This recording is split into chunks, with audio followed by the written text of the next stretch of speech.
Muito bom dia, fiquem à vontade. Sejam mais uma vez, como sempre, muito bem-vindos à Be Church. Aqui somos igreja, amém? Que delícia. E eu sinto cada vez mais forte no meu coração que esse tempo de restrições, esse tempo de isolamento, né, ele está chegando ao fim, amém? Eu quero crer que muito em breve voltaremos à nossa normalidade, ao nosso convívio, à nossa comunhão, e a casa cheia, onde estaremos mais do que tudo nos relacionando. E eu cremos, né, uma das nossas filosofias, um dos nossos pilares de filosofia ministerial aqui na Be Church é sustentada exatamente por relacionamentos. Nós acreditamos muito nisso. Nós entendemos que ao final de tudo, né, a igreja se trata de relacionamentos. Porque Deus, nosso Pai, é um Deus relacional. É um Deus que busca se relacionar conosco. E talvez seja isso a parte mais difícil agora, nesse momento. Tudo que estamos tentando apresentar, né, tudo que estamos tentando oferecer, fica limitado, fica bastante aquém. Porque, claro, né, o maior esforço que possamos fazer, um relacionamento mais íntimo está impedido. Mas isso vai chegar ao fim. Amém? Amém? Aleluia. Que bom, que bom, que bom. Que delícia. Bom, vamos lá. Vamos conversar com a igreja. Vamos permitir que o Espírito Santo, nesse momento, nos ministre. Que Ele venha nos mover a algo, venha nos revelar, venha nos trazer a consciência a respeito de questões que somente Ele pode desdobrar no nosso coração. Amém? E ontem eu passei o dia pensando basicamente em 3 personagens bíblicos e eu consegui elaborar algo que é muito prático.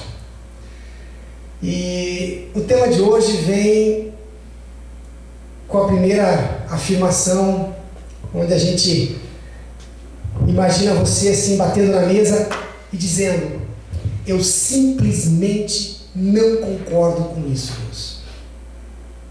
Eu simplesmente não consigo concordar com o que está acontecendo. Quantos de nós já tiveram momentos de rompante como este diante de Deus? Quantos de nós já chegaram até mesmo a se indignar com Deus, sabe, pela aparente falta de atitude dele em relação a certas coisas à nossa volta e até mesmo em relação a certas pessoas? Sabe, como se Deus não estivesse fazendo nada, e principalmente fazendo o que Ele deveria fazer. Ele tinha que estar fazendo alguma coisa, e às vezes não, quase sempre o que eu acho que Ele deveria estar fazendo. E eu não consigo concordar com isso, Deus. Não entra na minha cabeça. Bom, eu não sei quanto a vocês, mas eu posso dizer que não foram nem uma, nem duas, nem 3, nem 4 vezes que isso aconteceu comigo. Que essa indignação veio forte no meu coração. Até mesmo em relação a nós mesmos. Não somente as circunstâncias, né, que dizem respeito a questões fora, né, situações ou mesmo outras pessoas, mas a nós mesmos, não é verdade? Nós chegamos a um ponto de cobrarmos a fidelidade de Deus para conosco quando de repente algo ruim acontece conosco. Sabe? Por que isso foi acontecer comigo? Justo comigo, Deus. Justo eu que sou tão fiel a Ti. Justo eu que sirvo de todo o meu coração. Como é que você pode permitir que isso aconteça justo comigo, com tantas pessoas aí tão ruins à minha volta, à nossa volta, né, Deus? E nada de ruim acontece para elas, justo comigo. Soa familiar para vocês? Agora deixa eu te dizer uma coisa que talvez te console no primeiro momento. Isso é absolutamente normal do ponto de vista humano. Normal. Agora, quando eu digo normal, eu não estou dizendo que seja certo. Que fique claro. Pode até ser normal. Pode até fazer parte da nossa humanidade. Mas não significa que esteja correto esse comportamento. Ok? Porque, aliás, biblicamente falando, nós vemos também alguns personagens que agiram exatamente nesse mesmo sentido. Nessa humanidade. Por exemplo, e esse é um dos personagens que me veio ontem, o salmista Asaf. O salmista Asaf é um ótimo exemplo que nós podemos usar aqui para ilustrar esse ponto nessa manhã. Para contextualizar um pouquinho mais, o Asaf, ele era um músico, instrumentista, e ele foi constituído pelo rei Davi como o líder dos levitas, que foram postos como ministros perante a arca do Senhor, quando ela retorna para Jerusalém. Alguns recordam desse episódio, quando Davi decide trazer a arca, né? E apesar de alguns incidentes acontecerem, a arca repousa um tempo lá na casa de um sujeito chamado Obed-edom, mas finalmente ela chega até Jerusalém e Davi instaura um ministério de adoração contínua, permanente. E esse Asaf era exatamente um dos ministros responsáveis, líderes desse ministério. E além de ele ter sido um dos músicos, né, um grande músico, um músico muito importante no tempo de Davi, também a ele atribuído a autoria de alguns salmos. Nós temos pelo menos 3 salmos que são de maneira unânime atribuídos a ele. E entre estes nós temos o Salmo 73, que deixa claro para todos nós que este comportamento de indignação diante de Deus não é coisa do século XXI. Não é coisa de uma geração moderna, de uma geração imediatista. Nós vemos lá no início do capítulo, no Salmo 73, se você quiser abrir e acompanhar, nós estamos sem a projeção de novo, mas eu vou ler para vocês aqui para que a gente possa seguir. É claro que se você tiver a Bíblia, você acaba tendo mais facilidade, eu acredito, de entender. Ele diz assim: com efeito, Deus é bom para com Israel, para com os de coração limpo. Essa é uma conclusão unânime. Com certeza, Deus é bom. Quanto a mim, porém, quase me resvalaram os pés. Pouco me faltou para que se desviassem os meus passos. Pois eu invejava os arrogantes, olha só, ao ver a prosperidade dos perversos. Para eles, não há preocupações. O seu corpo é sadio, é médio. Não partilham das canseiras dos mortais, nem são afligidos como os outros homens. Essa é a percepção de Asaf. Olha que interessante essa percepção dele.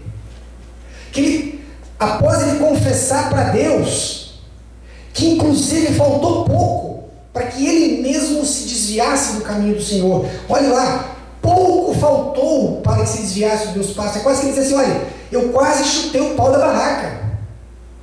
Larguei o ministério e fui carpir.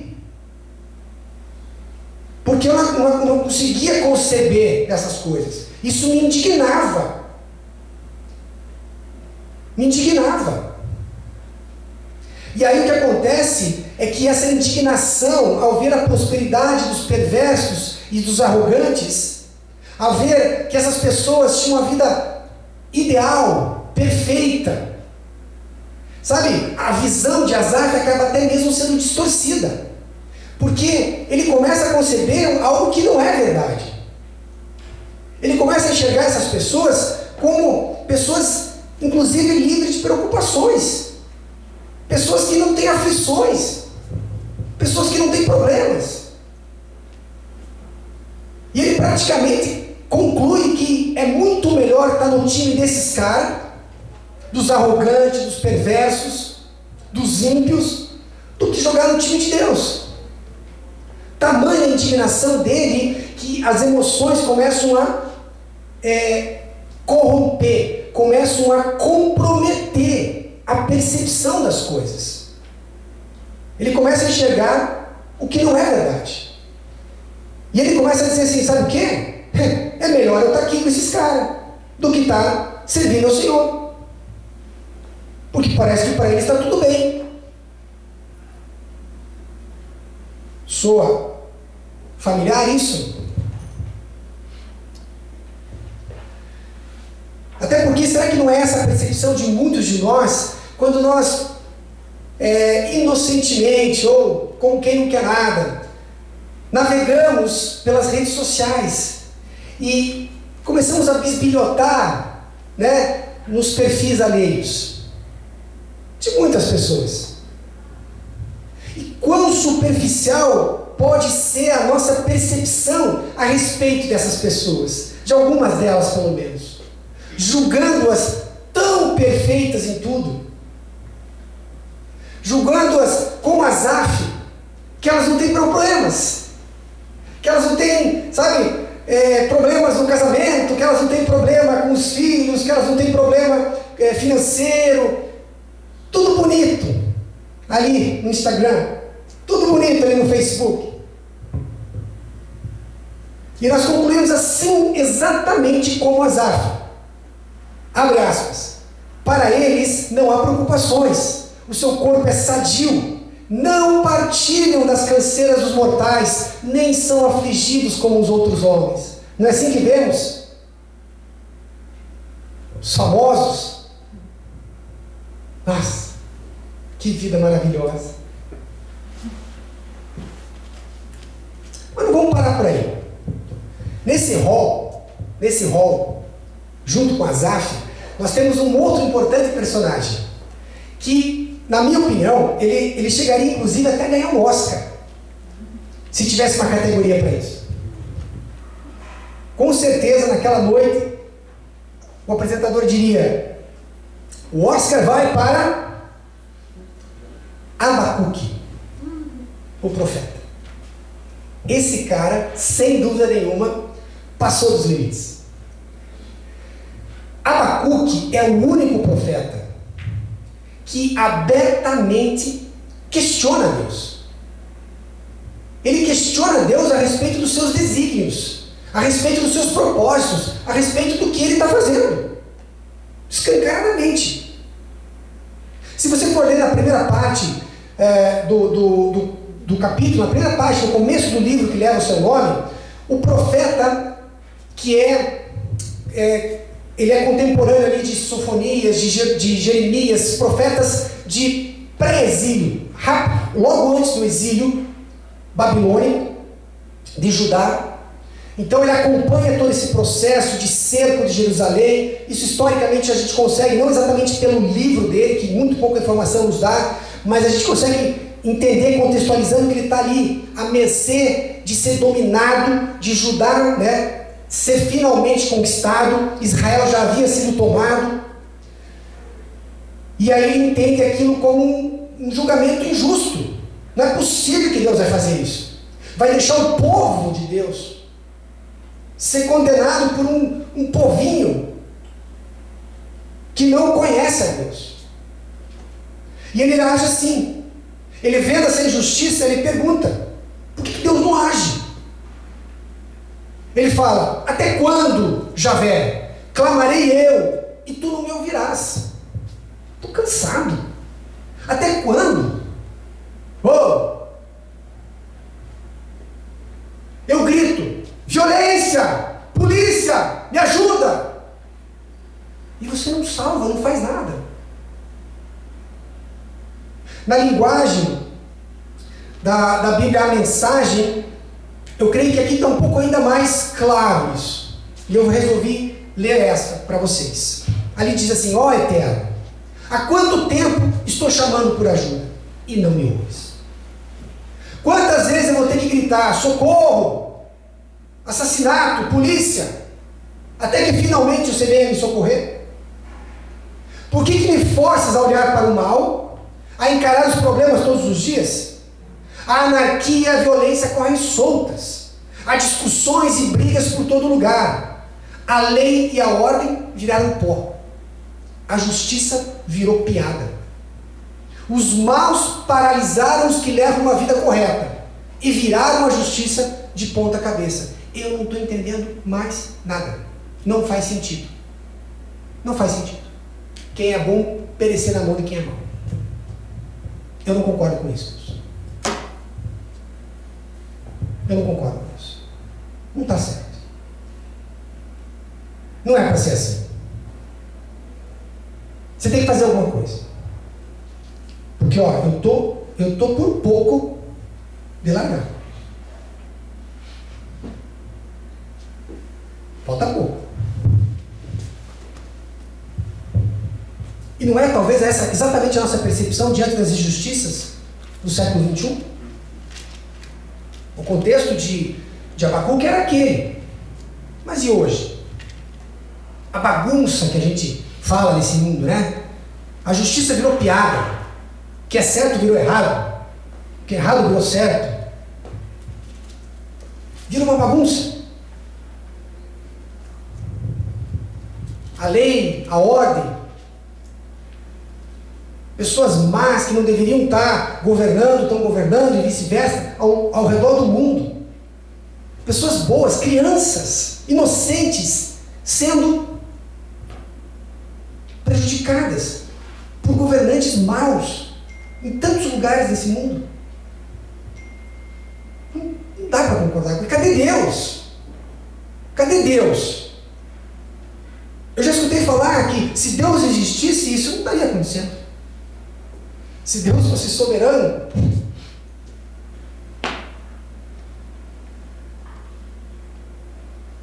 porque até mesmo na Bíblia você vê homens como João Batista, como Tiago, como Filipe sendo martirizados, sendo mortos, sendo,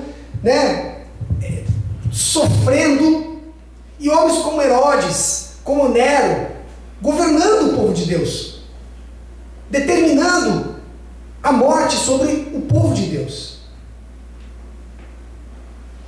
Se a gente for mais longe ainda na Bíblia, a gente vê, por exemplo, o livro de Jó. Nós começamos lendo o livro de Jó e é muito claro para nós ver o sentimento de injustiça de Jó diante do que aconteceu.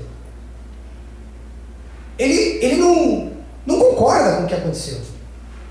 Ele no primeiro momento não entende. Ele não chega a entrar nesse conflito direto com Abacuque, que abertamente peita a Deus. Mas ele tem um sentimento de injustiça. Porque como é que pode um homem tão piedoso como ele, que faz tudo corretamente, padecer dessa maneira? Honestamente, como é que nós vamos entender isso? Sabe, ele até chega a concluir que se fosse para ser assim, era melhor ele nem ter nascido. Ele amaldiçoa o nascimento dele.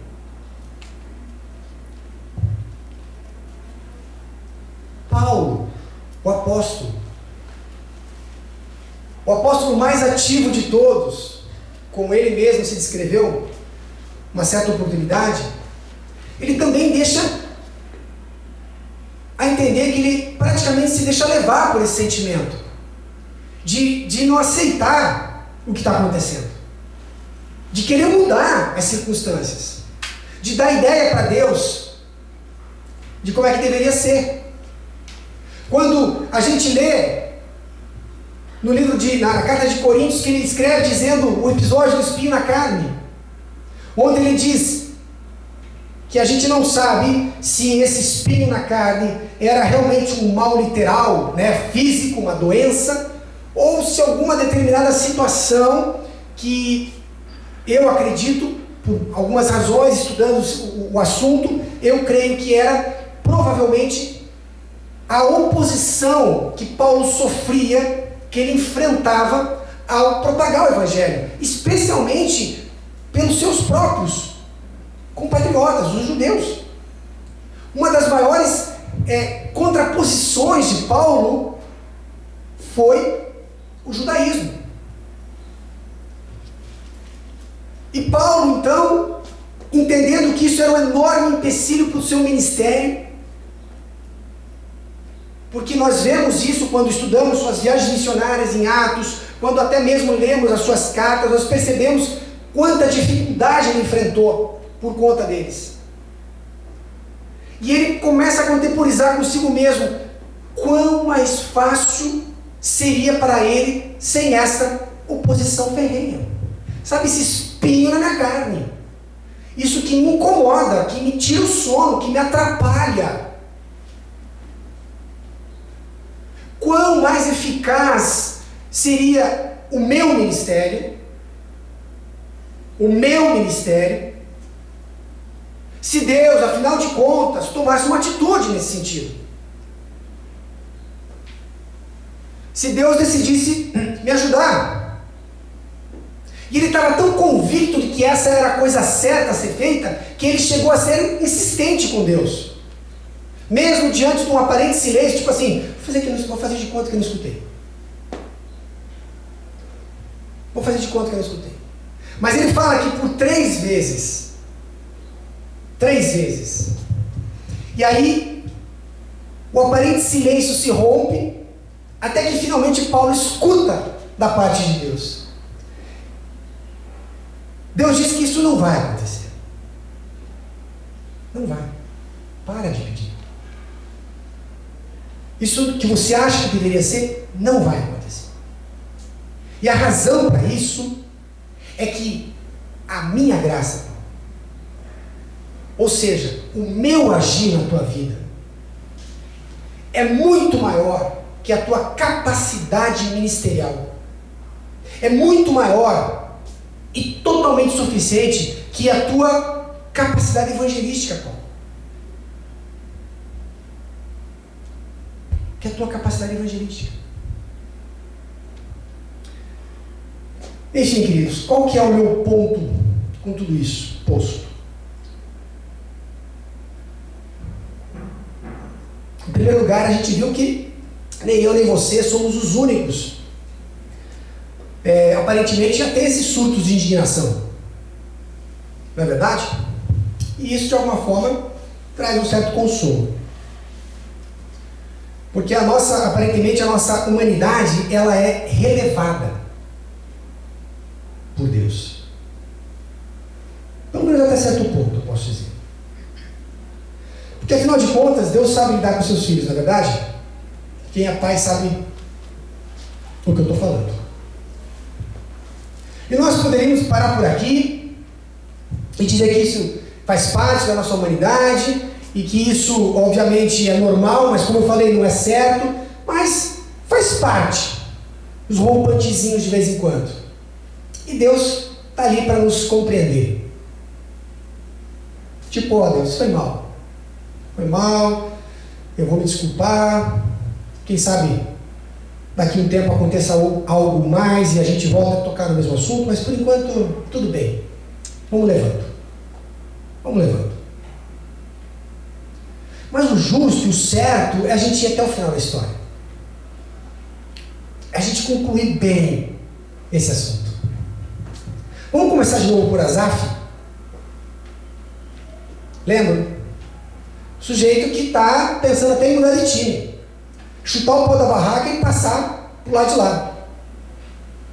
Porque para ele não está valendo a pena. Não compensa. Não faz sentido. Não faz sentido. Sabe? Quanto mais eu oro, mais assombração aparece. É isso que ele estava pensando. Mas se você ler no próprio Salmo 73, você continua, você vai percebendo onde, no mesmo ponto onde ele confessa ter ficado tão indignado, a ponto até mesmo de se desviar do caminho. Veja, Esse homem era um homem extraordinário diante de Deus.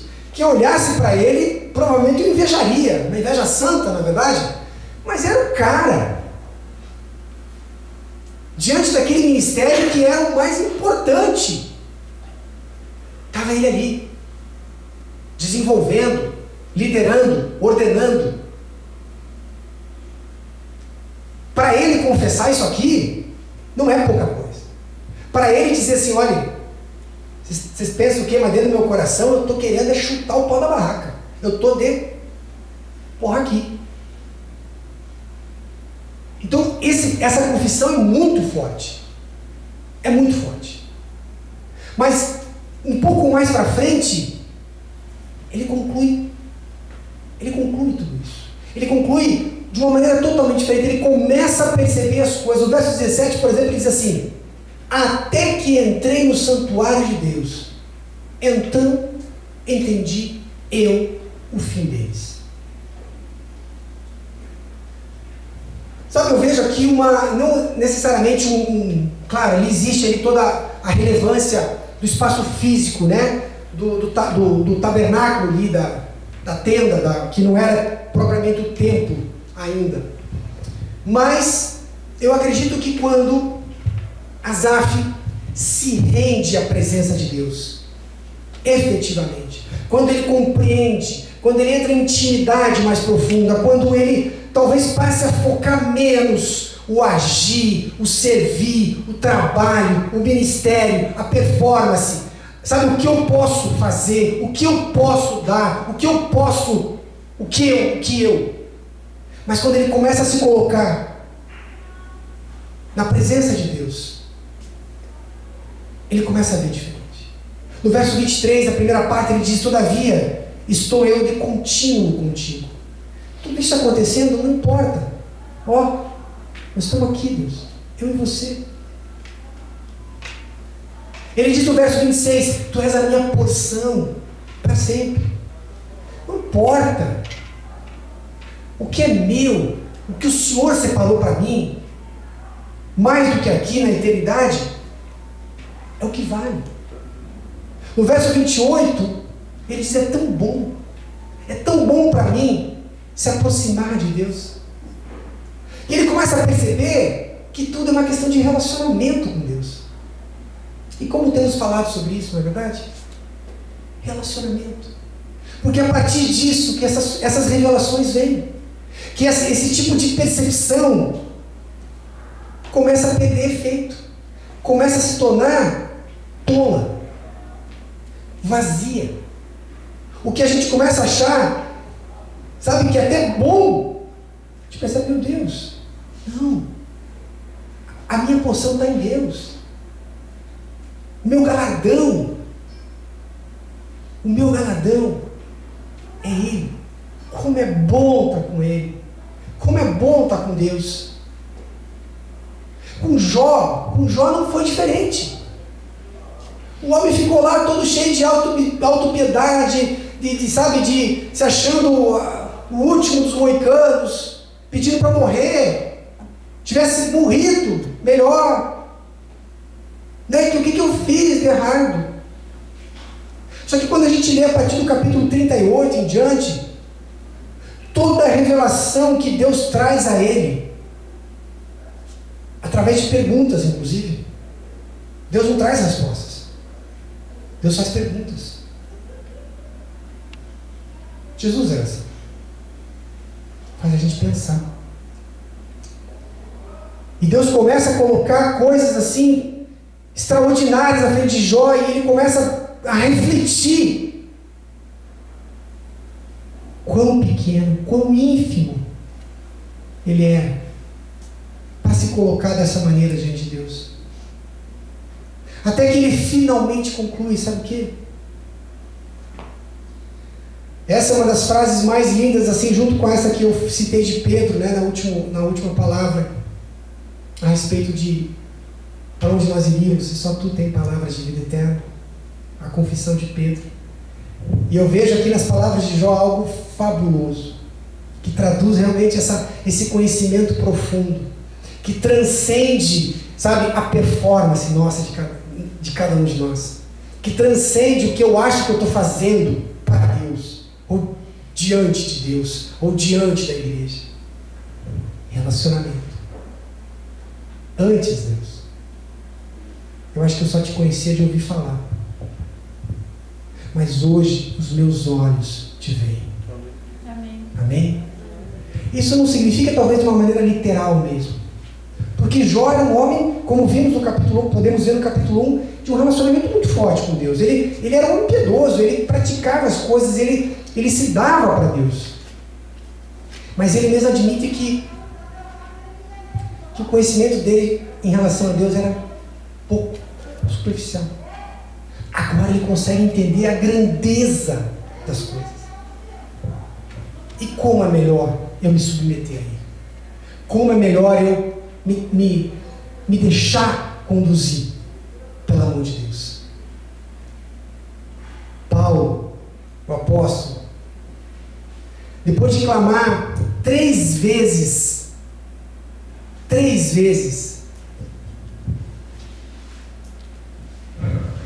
a respeito disso,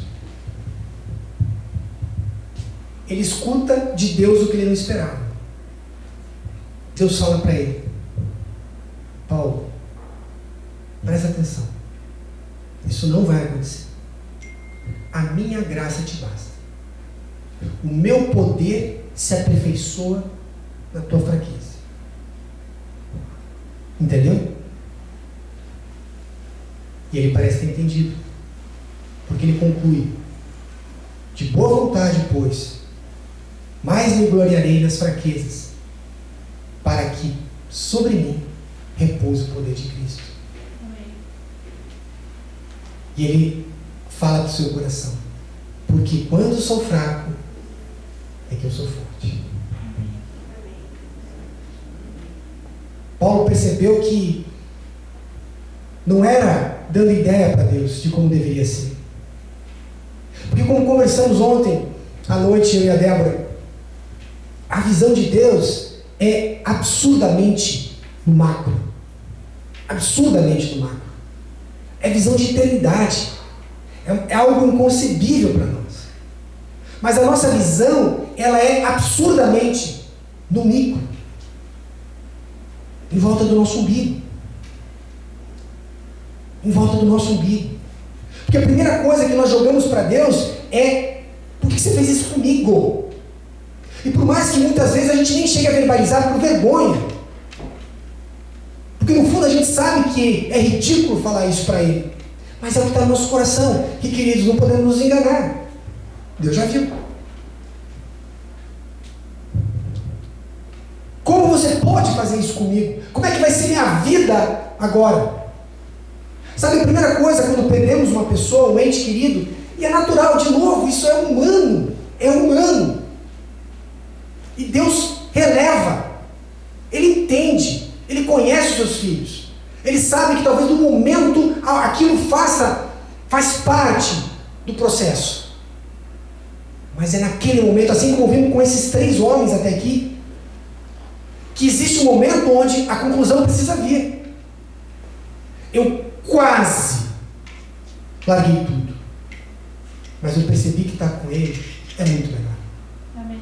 Eu percebi, eu cheguei à presença dele e entendi que o que vale é isso. Paulo entendeu assim: não tem problema. Sabe, essas coisas ruins acontecendo comigo? Ótimo, porque eu sei que Deus é que está fazendo a cadeia balançar, as correntes caírem.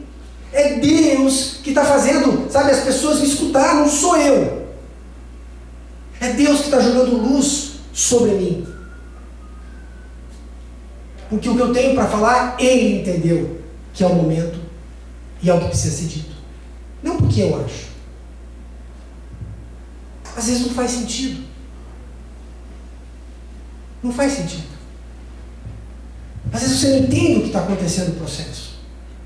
Eu posso falar algumas coisas aqui, talvez, que eu não entendo.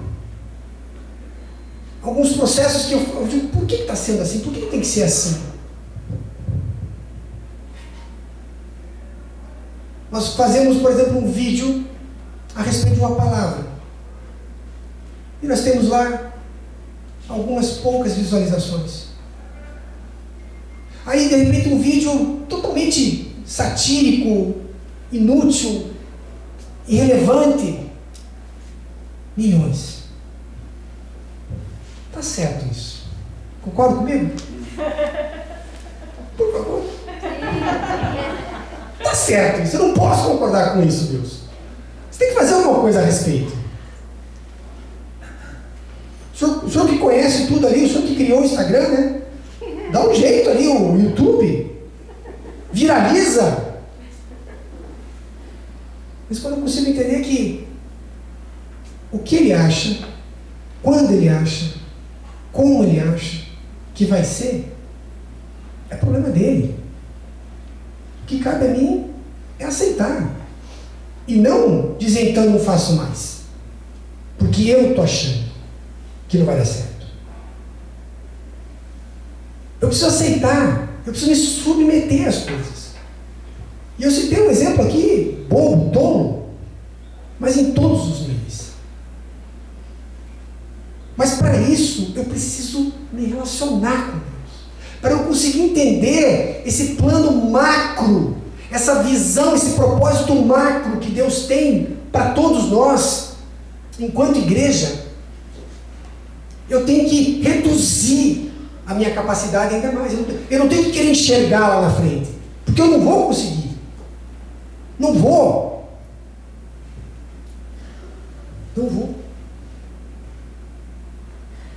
Finalmente, eu queria concluir com Abacuque, o ganhador do Oscar, lembra? Nós podemos dizer que ele chega a peitar Deus, na verdade. Sabe? Pela aparente inoperância de Deus diante de Judá. Não está certo. Mas ele não fala assim, não está certo. Ele chega até a dar um ultimato. Ele fala, até quando? Sabe quando você fala para o teu filho, até quando que você vai fazer isso? Piá. Até quando? Quantas vezes que eu tenho que falar para você não fazer isso? Ele dá um ultimato para Deus. Mas a conclusão não é diferente dos outros personagens que a gente viu. Então nós percebemos a história da humanidade acontecendo, porém nós vemos o caminho, o curso correto das coisas. Daquilo que precisa acontecer. Praticamente no fim do seu livro, praticamente na ponta final, nos últimos momentos, Abacuque conclui algo fantástico.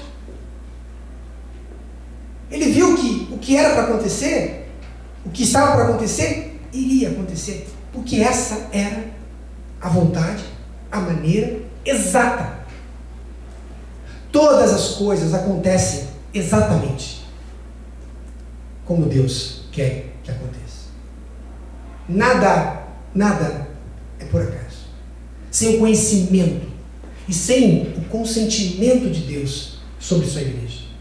Era parte do propósito de Deus para a igreja dele, para o povo dele naquele momento. Ele diz assim, afinal de contas, concluindo todas as coisas, ele diz, sabe o quê? Ainda que a figueira não floresça, nem haja fruto nas videiras, mesmo que não se colham azeitonas. Ele fala de toda a agricultura, de todo o subsídio, de todo o sustento desse povo.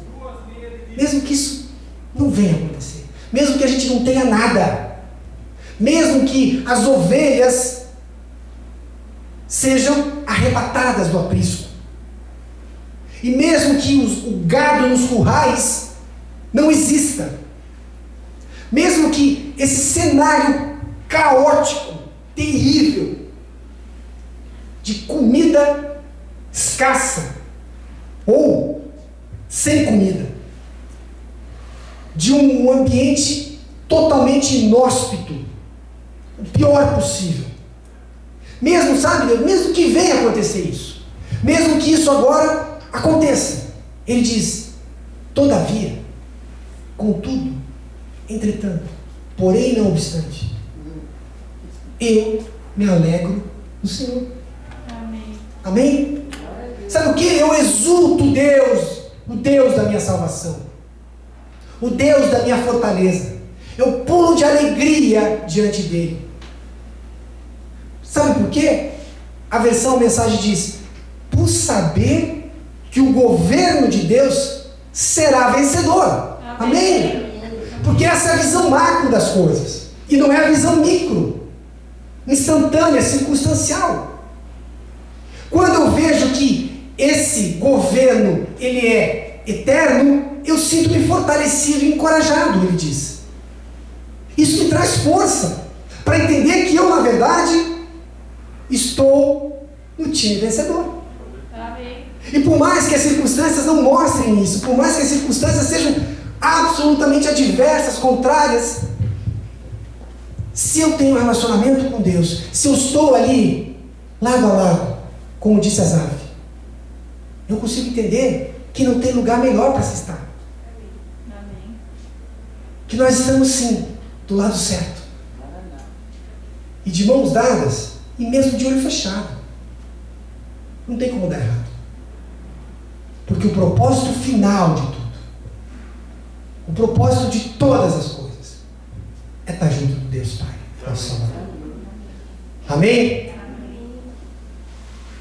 Com isso em mente, queridos, eu quero que, talvez, vocês possam reavaliar certas coisas. A gente possa rever certas condutas. E quem sabe a gente possa voltar a confiar mais em Deus e nos seus desígnios. Por mais injustos e sem sentido que eles possam parecer aos nossos olhos, aos nossos míseros olhos, nós precisamos entender que quanto mais eu me relaciono com Ele, é com Ele que eu quero estar. Amém? Deus abençoe vocês.